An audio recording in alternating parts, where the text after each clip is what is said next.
Carl Bimage here, welcoming you back to INC Live. Ariel Helwani isn't the only MMA personality who is back in your life after a short layoff. Just want to do a little bit of spring cleaning to explain why I wasn't able to do a show last week. I've taken on board some of the criticisms that people have had in regards to the show's production quality. So I've installed a new mic stand, so hopefully it's going to be closer to my mouth so you're going to be able to hear me a lot more clear.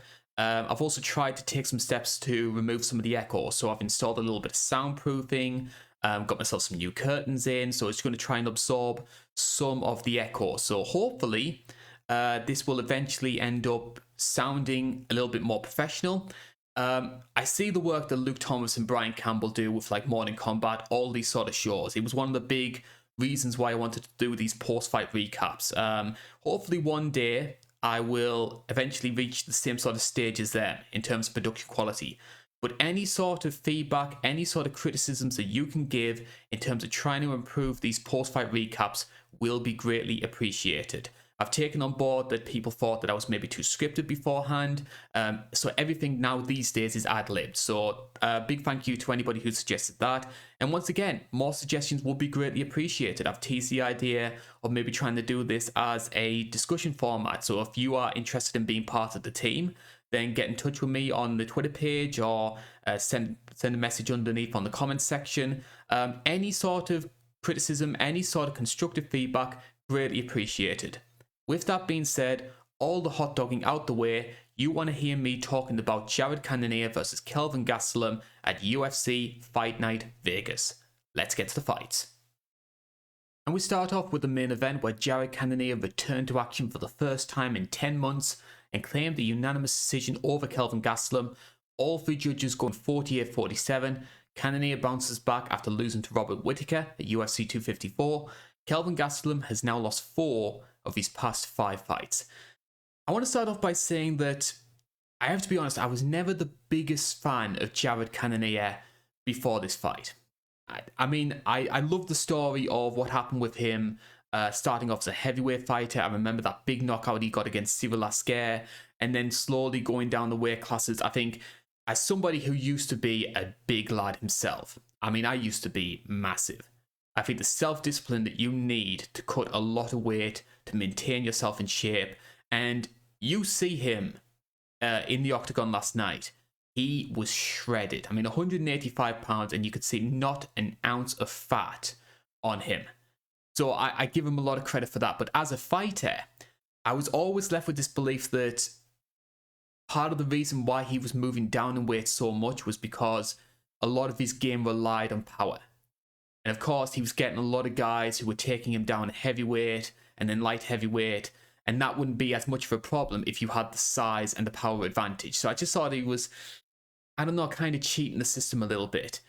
This for me was the first time I really appreciated how good Jared Cannonier actually is.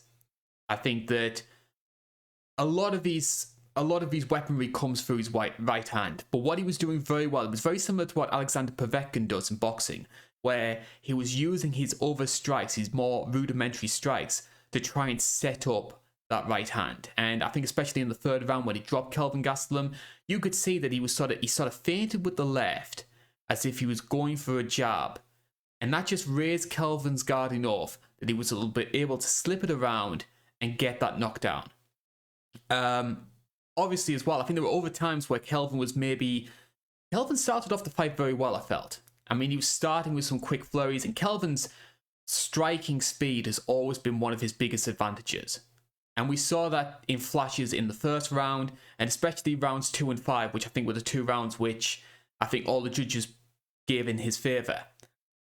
He did have success there, but I think the power of Cannonier was what deterred Kelvin from trying to exploit the sort of high-pressure game that he was having so much success with.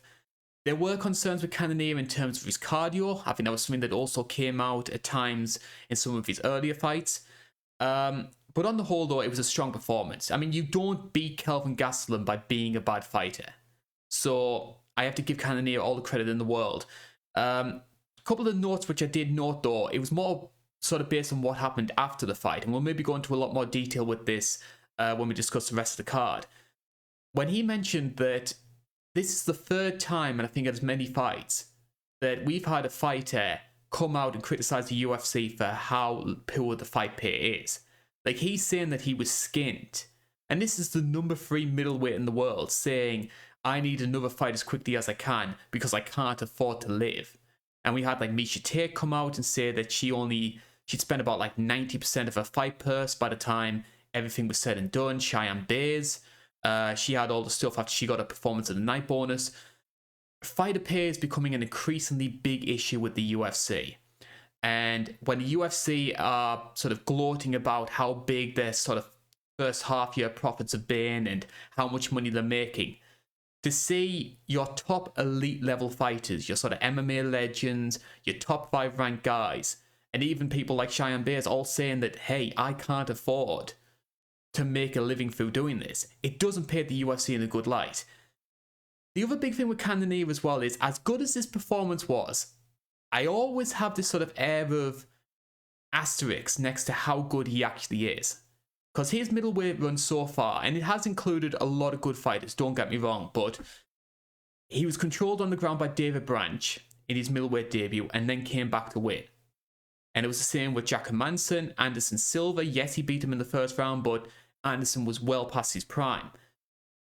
You can make the argument that Kelvin Gastelum is Jared Cannonier's best win. And even then, when you think that Kelvin Gastelum is number 9 in the world, and in a lot of people's eyes still feeling the side effects of the Adesanya fight, I personally don't believe that myself, but there are people out there who think that way. You do have to question how good this actually is.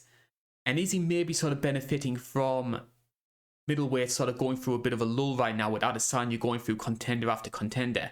The biggest concern for me, though, in the short term is there is a really open field over who's going to fight for the title after Robert Whittaker. And Jared Cannonier, being the number 3 in the world, is one of those fighters. He needed to make a statement against Kelvin Gastelum last night, and I don't 100% think he did. A 1-fight winning streak against the number 9 guy in most weight classes wouldn't be enough. And I know the UFC, they can be quite finicky in terms of who they give title shots to and who they don't. But if I had to choose between Cannonier based off last night's performance and the winner of Darren Till and Derek Brunson, I think the winner of that fight is going to get the title fight. Not necessarily because I think they're better fighters than Cannonier, but because Brunson has, he'll have a 5-fight winning streak. He'll say, well, I haven't lost since I lost against Adesanya, so you've got the whole Marvin Vettori thing going into that.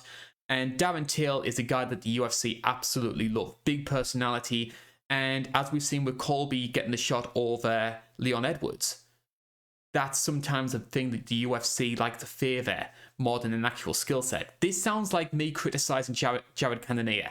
I'm not that person whatsoever. I think it's fantastic to see a guy completely reinvent himself in the way that he has done. And he's finding success at 37, 38 years old. That's so impressive in what's usually seen as a young man's game. In terms of Kelvin Gastelum, I actually think Kelvin raised his stock through his performance last night. I think that you saw the performance against Whittaker, and yeah, he showed a lot of heart, but he was outclassed in that match. And same thing up against Jack Manson, and the Darren Till performance I don't think was one of his best, because Till is very good at trying to neutralise an opponent and make them fight his kind of fight, and Kelvin took the bait. This was probably his best performance since the Adesanya fight, and even though he came up short, I think his stocks rose, and I think he's shown that, hey, I might not be a champion.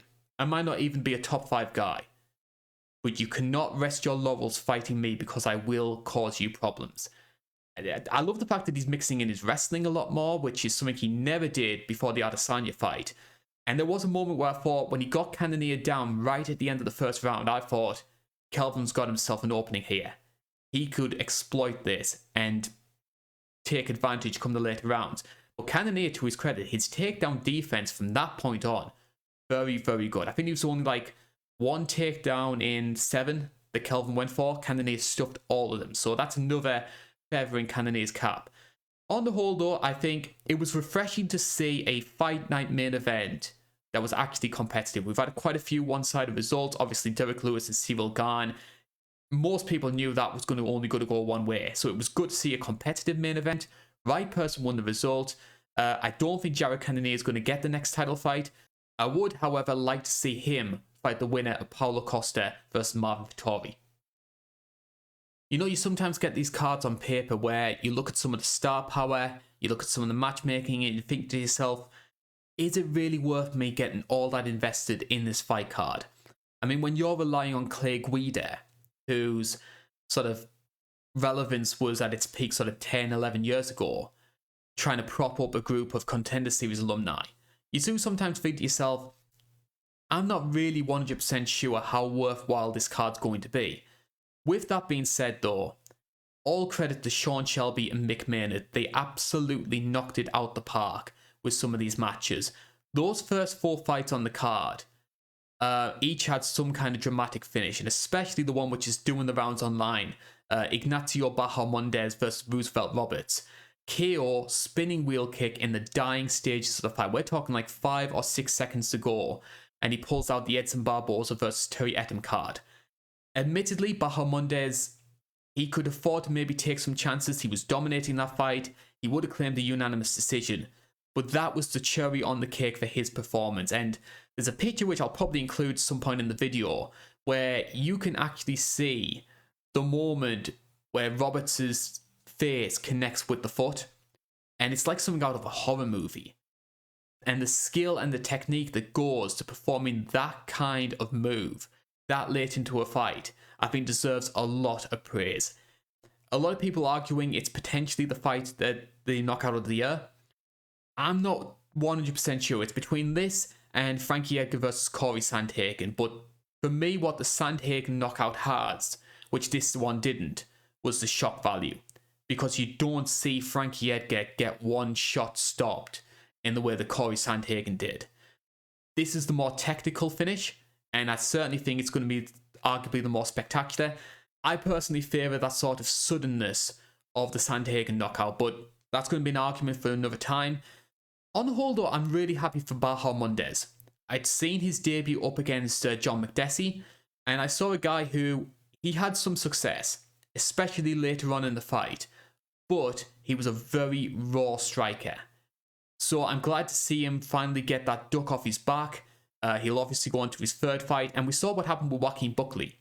He got the highlight reel knockout up against Kasanganai, and he was started to headline prelims. He was getting a lot of buzz on social media, and I could see the same thing happening to Bahamondes, especially with him being such a young fighter. There's going to be a lot of people thinking, hey, maybe this guy could be more than just a guy to fill out the undercard.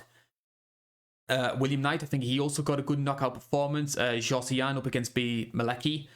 Very brutal shot, especially for that weight class. The big prelim fight, though, that I'm going to be focusing on, though, is Pantoja versus Brandon Royval. Now, I know you need to take a lot of what Dana White says with a pinch of salt, because we know what Dana's like. It's the way he does business. But he was saying that the winner of this fight was most likely going to face Brandon Moreno for the flyweight title. A lot of people, including myself, they thought, well, what about Askar Askarov? And in a just world, Askarov should be fighting for that belt, but we don't know what's going on his perspective. With that being said, though, there are a lot of things I would like to... I don't have the issues with Pantoja fighting Moreno as what a lot of other people do. I think Pantoja is a very exciting fighter. He's faced the best in that weight class. He's part of that sort of new generation of flyweight, so you don't feel like you're treading over old ground. But most interestingly, though, he's already fought Brandon Moreno twice before and won both times. And we've never had a situation in the UFC where a fighter has beaten someone twice before, the loser has gone on to become champion, and then they rematch the 3rd time. Like, Dennis Holman versus Matt Hughes should have been that when Hughes got the welterweight title against Carlos Newton, but they never did that 3rd fight, even though Holman had beaten him twice before. So that would be interesting to see. I think the first fight happened 2017, 2018, and dead wrong me if this is incorrect. I believe that was the final fight that Brandon Moreno had before he got cut by the UFC and then eventually came back. So there's that element to it as well. the UFC with matchmaking, they always go for a storyline based reason. They'll go for bigger characters. They'll go for elements of the fight game which they can sell to the everyday fan. And I think in the division as flyweight, where it is harder to try and get the casual fans a little bit more invested, that's an avenue which they can go down, which unfortunately, Askar Askarov, a guy who doesn't speak English, a guy who will really struggle to market himself because he has quite a grappling heavy style, that's not going to be available to him. I do see a lot of positives with Pantoja getting this title shot in a way that maybe some other people might not do. And it was a good performance as well from Pantoja. I think maybe he's a little bit reckless when it comes to the striking game, and that's an element which Brandon Moreno has made substantial improvements in. I'd be intrigued to see this fight. Shame from Royval's perspective that he's lost another fight. I think this is now 2 in a row because he lost against Moreno, I think, at UFC 255. He's an entertaining fighter, though. You get a lot of these guys at flyweight, you know. Maybe not the best strikers, but they scramble. They're so fast-paced. They're going for submissions all the time. Granby rolling. You don't really get that in many of the other weight classes, and it's a shame that because of sort of like the media pressures, because of what resonates with elements of the audience, that they're having to put the Pantojas and the Royvals on these fight nights, not even in the co-main event, just due to a lack of fan interest. It's a real shame to see, and I don't really want to get into the whole sort of this whole sort of argument of casuals versus hardcore fans. I'm not going to look down on people for not liking the flyweight division. It's just my own personal perspective. I think you look at the fight like Pantoja versus Royval, and you think it should, in the least, be higher than an unranked heavyweight sloppy brawl between Parker Porter and Chase Sherman. Some of the other things that stood out for me, I think Vince Pichel looked very good when he beat Austin Hubbard. I personally thought that he was going to win that one. Pichel, for me, very underrated. I personally scored Clay Guida versus Mark Madsen in favour of Guida. Now, admittedly, I am biased. I love watching Clay Guida fights. That goes back to when I saw him versus Diego Sanchez, just wildly swinging at each other. But I thought he looked the busier fighter, which I sort of maybe got pulled in by that and thought that Guida was doing a lot more than he actually was. From Madsen's perspective, though, we know about his wrestling credentials. We know how good he is when it comes to the takedowns. So I will give him a lot of credit for beating Clay Guida, who is still capable of having these fun, sort of veteran old man brawls, for beating Clay Guida in what was essentially a kickboxing match. So I will give him a lot of praise for that. And he's working the clinch, especially, is very, very underappreciated. Do I see Madsen ever making top 15? I think he's a bit too late in his career for that. But again, entertaining fight. I personally scored it for Clay Guida, but I don't have any sort of ill will towards Mark Madsen for that performance. This was a fight card that could have been a lot worse. So all credit to the UFC, Sean Shelby and Mick Maynard for pulling it out the bag and giving us a very entertaining night of fights. I recommend watching the main event, Pantoja versus Royval, and the first 4 fights on the prelims. You get those, you're going to be satisfied. And I hope I'm satisfied again when I come back next week when we talk about Edson Barboza versus Giga Chikadze, also serving as a finale for The Ultimate Fighter, which is going to be fun for me because I haven't been watching it all that much. So I'm going to be doing my research, I'm going to be doing a bit of binge watching, catching up on the series, so I will be ready in 7 days' time to talk about that card. I hope you will be as well, to basically savage and criticize everything that I have to say. This has been the INC. Thank you for watching. Support the channel any way you can. I'll see you again soon.